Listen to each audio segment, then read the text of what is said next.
जिंदाबाद जिंदाबाद जिंदाबाद जिंदाबाद एसडीपीआई जिंदाबाद एसडीपीआई जिंदाबाद जिंदाबाद जिंदाबाद जिंदाबाद जिंदाबाद एसडीपीआई जिंदाबाद एसडीपीआई जिंदाबाद हिंदू मुस्लिम सिख ईसाई हिंदू मुस्लिम सिख ईसाई हम सब है भाई भाई हम सब हैं भाई भाई हिंदू मुस्लिम सिख ईसाई हिंदू मुस्लिम सिख ईसाई हम सब है भाई भाई हम सब हैं भाई भाई जिंदाबाद जिंदाबाद जिंदाबाद जिंदाबाद एसडीपीआई जिंदाबाद एसडीपीआई जिंदाबाद। आज के इस मौके पर जो प्रेस महकमा यहाँ पर मौजूद है हमारे बुलाने पर, तो हमें भी बहुत तरह की खुशी महसूस हो रही है कि इतना सारा प्रेस मीडिया हमसे जो है हमारे एक्टिविटीज से खुश है और अपने काम पे सब रवां दवा है। तो हमेशा की तरह मैं एक शेर से शुरू करूंगा। वो मशहूर शेर ये है राहत इंदौरी साहब का, आज जो साहिब मसनद हैं कल नहीं होंगे, आज जो साहिब मसनद हैं कल नहीं होंगे, ये किराएदार हैं, जाती मकान थोड़ी है। साथियों, प्रेस मीडिया से 8 दिन जाते नहीं कि हमारी मुलाकात हो रही है, तो इस पर गौर करना है कि कॉन्स्टिट्यूशन के खिलाफ कितने कितने जुल्म सितम और एक का जाति धर्म पर होते जा रहे हैं। तो भाइयों, आज हमारा जो यहाँ जमा होने का मकसद है ज्ञानवापी मस्जिद के रिलेटेड, ज्ञानवापी मस्जिद के हक में जो फैसला आया वो बिल्कुल गलत फैसला है। उसको कोई भी हिंदुस्तानी, सिर्फ मुसलमान नहीं, कोई भी हिंदुस्तानी इसको एक्सेप्ट नहीं करता। बोलने का मकसद ये है, सिवाय बाबरी मस्जिद के 1947 में 15 अगस्त 1947 के एक्ट के हिसाब से आजादी के बाद 1991 में एक एक्ट बनाया गया था और वो सुप्रीम कोर्ट का था। सुप्रीम कोर्ट का आदेश क्या था? जो भी मस्जिद, जो भी चर्च, जो भी मंदिर, जो भी प्रार्थना स्थल है वो अपने अपने जगह पर सेफ है, उसमें कोई इंटरफेरेंस नहीं होगा बोलकर, उनमें चेंजेस नहीं होंगे बोलकर ये बाकायदा सुप्रीम कोर्ट का आदेश है। लेकिन मुझे ताज्जुब होता है कि जो लोकल जज ने जो ऑर्डर दिया है उनके लिए सुप्रीम कोर्ट का ऑर्डर उनके लिए चैलेंजिंग नहीं था। उसको देखते हुए वो अपना अपने ऑर्डर को आगे पास कर सकते थे, उसको रुका सकते थे, लेकिन यहाँ ऐसा नहीं हुआ। और जैसे ऑर्डर पास होता है उसी दिन रातों रात, इतनी भी गड़बड़ क्या है, मुहूर्त का तो भी तलाश करते थे, मुहूर्त का तो भी वेट कर सकते थे, रातों रात तहखाने में जो है पूजा शुरू होती है। पूजा करने में हमें आपत्ति नहीं है, वो भी प्रार्थना स्थल ही है, हमें ऑब्जेक्शन नहीं है। प्रार्थना स्थल आके मस्जिद में घुसकर जबरदस्ती है कैसे है? और एक दिन नहीं, 2 दिन नहीं, आज अगर कोई प्रॉपर्टी या कोर्ट में मामला जाता है तो पोजीशन किसका है कोर्ट पूछता है। 400 साल से वहां पर क्या है, नमाज हो रही है बाकायदा, 1 नहीं 2 नहीं 400 साल से, और अचानक डिसीजन होता है और नीचे से जाकर लॉक तोड़कर वहां पर पूजा हो जाती है। पूजा में मैं जैसे पहले बताया, हमें ये नहीं ऑब्जेक्शन नहीं है, लेकिन जो रास्ते से की गई है गलत रास्ता इख्तियार किया गया है। वहां की मस्जिद, ज्ञानवापी मस्जिद ने सुप्रीम कोर्ट को अप्रोच किया, लेकिन सुप्रीम कोर्ट वालों ने क्या किया, हाईकोर्ट थ्रू आओ। तो ये पूरा एक साजिश के तहत हो रहा है। समझ में आया क्यों? मैं हक के यानी डंके की चोट पे कहना चाह रहा हूँ। क्यों? 2 साल पहले सुप्रीम कोर्ट के जजेस का पूरा एक बेंच आकर बाहर बोला था, क्या बोला था कि हिंदुस्तान का जो है कोर्ट सिस्टम जो है, हिंदुस्तान का जो इंसाफ का निजाम है खतरे में है बोलकर। तो फिर वहां पर जब आते हैं तो फौरन यहाँ पर पूजा स्टार्ट हो जाती है। अभी मामला सुप्रीम कोर्ट में, हाई कोर्ट में है, तो उसका हियरिंग आना चाहिए था ना, उसका रिजल्ट आना चाहिए था। ये रिजल्ट नहीं आया। और यहाँ पे क्या हो रहा है, सिर्फ कुछ नहीं है, 2024 इलेक्शंस की तैयारी है, पोलराइज करना है। बाबरी मस्जिद का अब हो गया, अब नया इशू चाहिए ना, तो इसको हवा देंगे तो क्या होंगे, हमारे हिंदू वोटर्स जो है हमारे पक्ष में वोट देंगे। लेकिन हिंदुस्तान का जो वोटर है बहुत होशियार है। अब बहुत सालों से जुल्म हो गया हिंदुस्तान पर, हिंदू मुस्लिम पर नहीं, पूरे हिंदुस्तान पर बहुत सालों से जुल्म हो गया। अब हमें आगे बढ़ने की बात करनी है, अब हमें तरक्की पे जाना है, अब हमें मुल्क को, हमारे हिंदुस्तान को जो है विश्व गुरु बनाना है। तो विश्व गुरु करके हम आपस में लड़कर ऐसा नहीं कर सकते।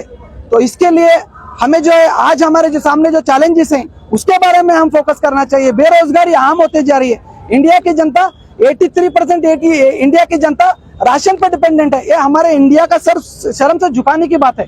83% of Indian community, Indian population का 80% लोग राशन पे जिंदा है। तो ये मुल्क को आगे ले जाने वाली बात नहीं हो रही है। यहाँ पे क्या भाई भाई को नफरत। और ये अभी अयोध्या का जो रिजल्ट आया जी, उस पे आप कैसे, आप क्या उस पर रिएक्ट कैसे? सुप्रीम कोर्ट का जैसा हो गया था उसे सबने एक्सेप्ट किया है, उसके लिए कुछ ऑब्जेक्शन नहीं है। और जो है जी जी ये कोर्ट ने ही आदेश दिया है, लेकिन कैसे हो गया, उसे पूरा एक सिस्टमेटिक प्रोसीजर था। अभी आप जैसा बोल रहे हैं, पूरे हिंदुस्तान के मुसलमानों ने उसको एक्सेप्ट किया था। कौन सा बाबरी मस्जिद का, वो कहाँ से हुआ था? सुप्रीम कोर्ट से ऑर्डर डिलीवर होने के बाद में हो गया था। लेकिन ये क्या हुआ, लोकल कोर्ट से, लोकल कोर्ट के आदेश पे इतना सब हो रहा है। इसके आगे और प्रोसीजर है, हाई कोर्ट है, सुप्रीम कोर्ट है, उसके बाद में जो आएगा वो देखा जा सकता है। वो अभी किसी के पक्ष में नहीं आया है, ऐसा लगता है। वो सिर्फ पूजा करने के लिए वो अनुमति वही ना, अभी पूजा बोले तो वही हो गया ना। अभी पूजा बोले तो एक तरफ से अथॉरिटी दे गए जैसा हो गया ना। अभी मेरा एक घर है, मेरे बेसमेंट में आके कोई आके रह गया तो क्या मैं क्या समझूंगा उसको? वो लोग बोलते हैं कि वो जो प्रॉपर्टी हमारा था उस पे इलीगल कंस्ट्रक्शन किया गया, फिर वापस हम लोग दे रहे थे। वही मैं जो बोल रहा हूँ, ये 400 साल पुराना है, एक मस्जिद है, 400 साल से आबाद है। और मैं जैसा पहले बोला, पहले के राजाओं के लिए हिंदू मुस्लिम अलग नहीं थे, 2 आंख थे। तो वो लोग क्या करते थे, सबको एक ही जगह पे बसाते थे। देखने में क्या लग रहा है, दोनों एक ही कंपाउंड में है, लेकिन वहाँ मस्जिद भी उन्हीं के जमाने से, मंदिर भी उसी के जमाने से है। और बस हमारे सोचने में फर्क है। एक्ट 1991 का जो एक्ट आकर है, जब से हिंदुस्तान मुल्क आजाद हुआ है, उसके जगह पे जो मस्जिद है वो मस्जिद रहेगी, मंदिर है वो मंदिर रहेगी, उसमें कोई भी भेदभाव ना कर सेकुलर रखा जाएगा उसे बोलकर 1991 का एक्ट जो है हमें जो बताता है।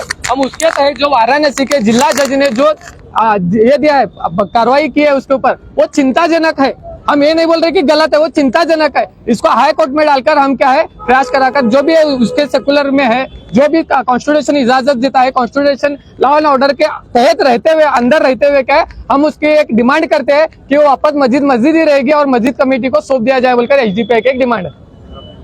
ओके, वेलकम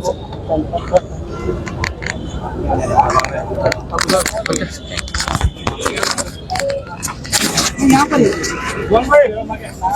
चलते बात करिए। सेल्फी बंद खत्म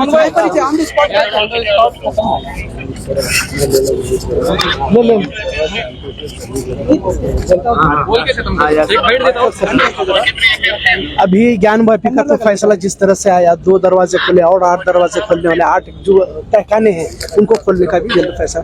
अभी ये जो कल उत्तराखंड का फैसला आया कि फिर से जो है कॉमन सिविल कोड खुलाया है, यानी कि हर रोज एक मसला आप देख सकते हैं। तो कहाँ तक ये प्रोटेस्ट करते जाएंगे, क्योंकि अदालत इस तरह से फैसले दे रही है, जैसा आपने कहा कि ये वाकई काबिले फिक्र है।